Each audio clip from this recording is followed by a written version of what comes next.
चलो अब आपको पहले ओम चंद्राय नमः 12 बार जाप करना है मन में, वो आप करो। पहले उंगली से गिनते करो, कहीं 12 का 14 ना हो, 11 ना हो, बराबर गिनो। हो गया? 12 बार किया।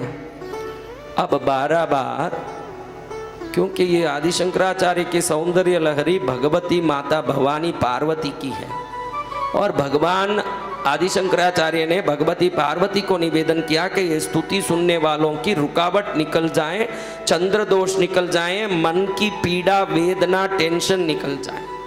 तो सबसे पहले तो माँ को याद करना पड़ेगा। 12 बार ओम श्री मात्रे नमः जाप करो। ओम श्री मात्रे नमः, ओम श्री मात्रे नमः।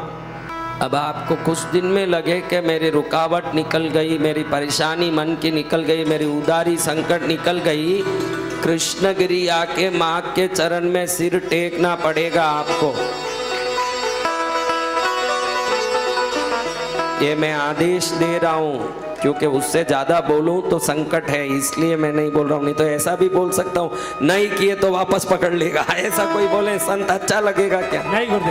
इसलिए मैं सिर्फ इतना ही बोल रहा हूँ कि जब भी पीड़ा मिटने की अनुभव हो जाए, तुरंत कृष्णगिरी जाओ, भगवती के चरण में सिर टेको, क्योंकि दुनिया की महारानी कृष्णगिरी में बैठ के तीनों लोगों का मंगल कर रही है, उसके चरण को पकड़ो। जय गुरुदेव।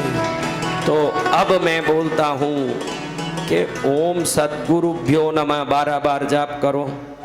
ये आदि शंकराचार्य भगवान के लिए कर रहे हैं, क्योंकि उन्होंने तो ये रचना की। आज सोमवार भी है, कितना बड़ा चंद्र का दिन है, इसलिए मुझे लगा चंद्र की स्तुति से रुकावट निकालने की एक प्रयास की जाए। और आपने भी हाथ उठाया कि जरूर निकल जाएगा, हमें विश्वास है।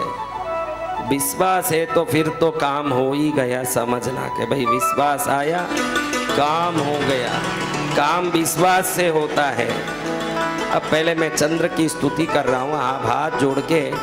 चंद्रदेव ही सभी प्रकार की गतिविधि का आपके जन्म कुंडली में शामिल है। मनस की बल का, मनोबल का, दृढ़ता का, रुकावट निवृत्ति सब चंद्र के हाथ में है। इसलिए चंद्र को प्रणाम करके दधि संगतुषा भारम क्षीरोदार्णवशमुद्भवम्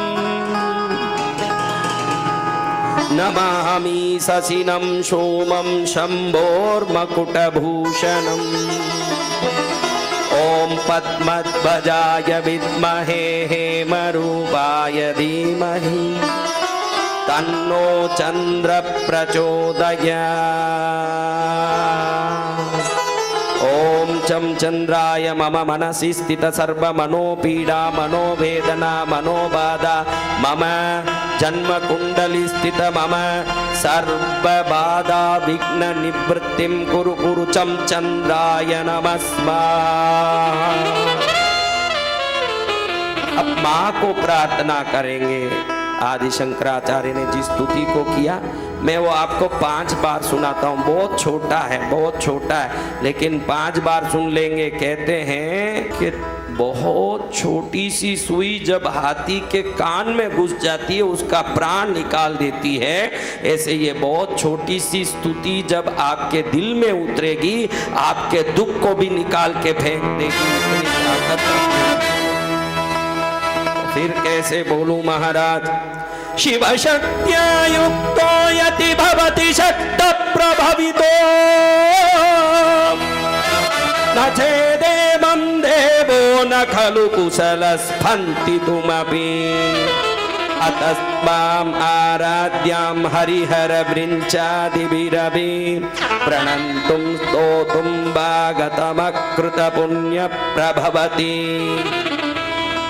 अब 4 बार बिना कोई म्यूजिक के सुनेंगे, ताकि YouTube से आप निकाल के भी रख सकते हो, कभी रोज भी सुन सकते हो, इसको अलग से निकाल भी सकते हो। इसको विघ्न निवृत्ति, रुकावट निवृत्ति महास्तुति ऐसे आदि शंकराचार्य सौंदर्य लहरी में बताते हैं।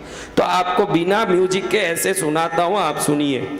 शिवशक्त्या युक्तो यति भवति सक्तः प्रभवितुं न चेदेवं देवो न खलु कुशलस्पन्दितुमपि अतस्त्वाम् आराध्यां हरिहरवृञ्चादिभिरपि प्रणन्तुं स्तोतुं वा गतमकृतपुण्यप्रभवति।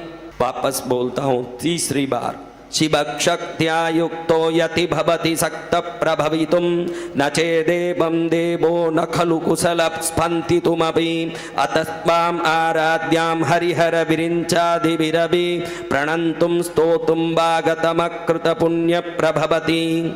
अब और धीरे बोलता हूँ चौथी बार, अंतिम में बहुत धीरे बोलूंगा, आप दिल से सुनिए। माँ का दिव्य चरण हो सामने, आंख बंद करके सोचिए कि माँ का दिव्य चरण हो, वो चरण दिव्य कुमकुम से भरा हो, सोने का पायल पहनी हो, सोने की बिछुड़ियाँ पहनी हुई हो और लाल जरी का वस्त्र नीचे तक उतरा हो। उस चरण को पकड़ के आप पुष्पों से घिरे हुए, कमल पुष्प आदि से घिरे हुए वो दिव्य चरण को आप पकड़ करके स्तुति कर रहे हो, ऐसे भाव से सुनिए। शिवशक्त्या युक्तो यति भवति सक्तः प्रभवितुं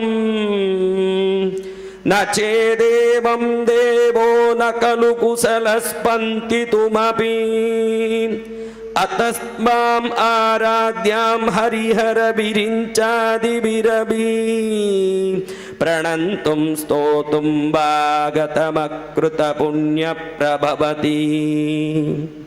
अब अंतिम बार सुनते हैं।